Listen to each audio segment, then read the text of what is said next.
نواصل نمذجة كمون العمل في جميع مظاهره البيوكيميائية وأيضا الكهربائية.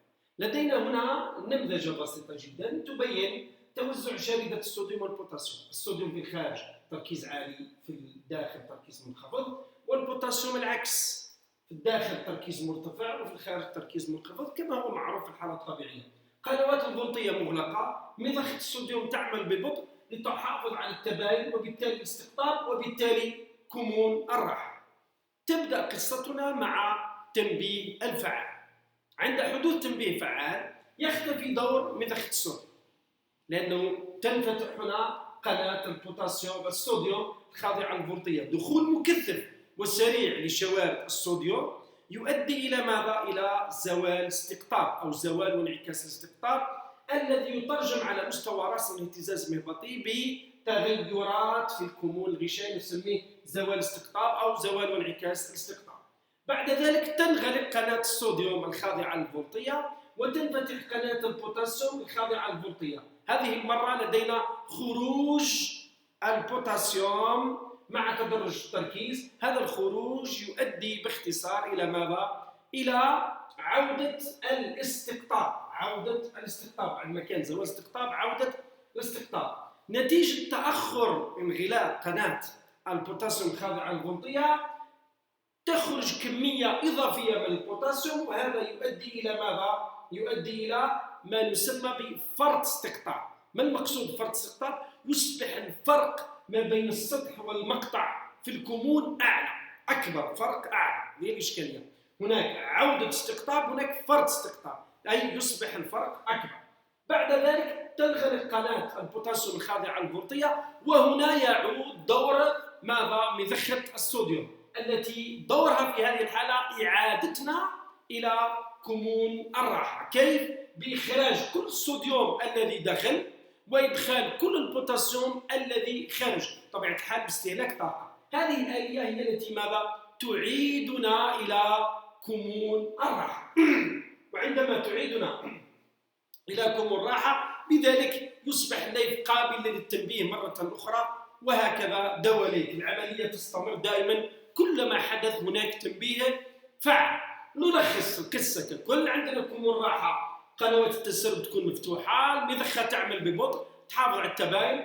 بعد تنبيه فعال تنفتح قناة الصوديوم، دخول شوارد الصوديوم، تيار داخلي، زوال وانعكاس استقطاب. في هذه الأثناء قناة البوتاسيوم الخاضعة للفولتية مغلقة. لاحظ بأن القناتين لا تعملان بشكل متزامن، تعملان بشكل متناوب. بعد ذلك في هذه الأثناء تكون قناة البوتاسيوم خاضعة للفولتية مغلقة. بعد ذلك تنغلق قنوات الصوديوم، تنفتح قنوات البوتاسيوم، خروج البوتاسيوم، تيار خارجي، عودة الاستقطاب، استمرار خروج البوتاسيوم، فرط استقطاب. تنشط بعد ذلك المضخة لتعيد التراكيز الشاردية للحالة الابتدائية أي إلى كمون الراحة، وبالتالي تحافظ على قابلية الليل للتنبيه مرة أخرى. هنا أيضا ملخص بسيط جدا. عندنا هنا كمون الراحة، في هذه الحالة عندنا نقص 70 ملي فولت. يتغير الكمون عندما يصل إلى عتبة زوال الاستقطاب، السوي زوال الاستقطاب نتيجة دخول شوارد الصوديوم عبر قناة الخاضعة للفولتية. عودة الاستقطاب نتيجة خروج البوتاسيوم، فرط استقطاب، استمرار خروج البوتاسيوم، ثم العودة إلى كمون الراحة نتيجة عمل المضخة. لاحظوا جيدا بأن المضخة تحافظ على التباين أو تحافظ على كمون الراحة في حالة كمون الراحة، وأيضا تعيدنا إلى كمون الراحة عند أو بعد أن تحدث التغيرات الشاردية نتيجة تنبيه فعال. آخر نقطة نخلص بها هي دائما قلنا لا ننسى العنوان وحدة الخامسة، دور البروتينات في الاتصال العصبي. دور البروتينات لا ننسى هذا العنصر لأنه عنصر مهم جدا، يعني جوهري. سبق وأن درسنا قنوات الميز ورأينا خواصها. اليوم سندرس قنوات الخاضعة للفولتية، فولتاج ديبوندون، مبوبة كهربائية، والبعض يسميها قناة فولتية مباشرة. هذه القنوات الخاضعة للفولتية رقم 2 تتميز بأربع ميزات أساسية، هناك ميزات أخرى لكن ذكرنا الميزات الأساسية. أولا طبيعة بروتينية. 2 تنفتح بالتنبيه الفعال أو فرض كمون أو تغير الفولتاج. تغير الفولتاج أو تنفتح بالتنبيه الفعال بمعنى تكون مغلقة ليست مثل قنوات الميز مفتوحة باستمرار، هذه تكون مغلقة. متى تنفتح؟ نتيجة التنبيه الفعال. 3. نوعية، هناك قناة خاصة بالصوديوم، هناك قناة خاصة بالبوتاسيوم، هناك قناة فولتية أخرى سندرسها في الدرس القادم إن شاء الله الذي سيتناول النقل المشبكي، هي القنوات الفولتية الخاصة بالكالسيوم. هناك أيضا الميزة الرابعة أن حركة الشوارد، انتظروا جيدا، حركة الشوارد مع تدرج التركيز، لأن هناك بعض الضبابية موجودة أحيانا عندما نحدث تنبيه فعال وتنفتح قناة الصوديوم.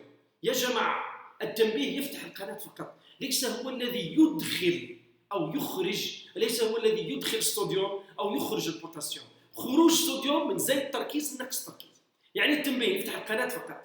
مثلما أن أنت عندما تحتاج إلى الماء تفتح الحنفية، أنت تفتح الحنفية فقط والماء يخرج، أنت لا الفتح. نفس الشيء التنبيه الفعال، التنبيه الفعال يفتح القناة والشوارد تدخل مع تدرج التركيز.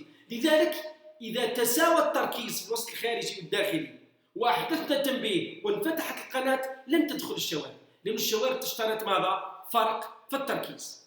هذا ما لدينا بالنسبة لهذا الجزء المتعلق بكمون العمل. نشكركم على حسن الانتباه والمتابعة، ونلتقي وإياكم في درس آخر في المرة القادمة إن شاء الله، ويتناول النقل المشبكي، وهو أهم جزء موجود تقريبا في هذه الوحدة الخامسة.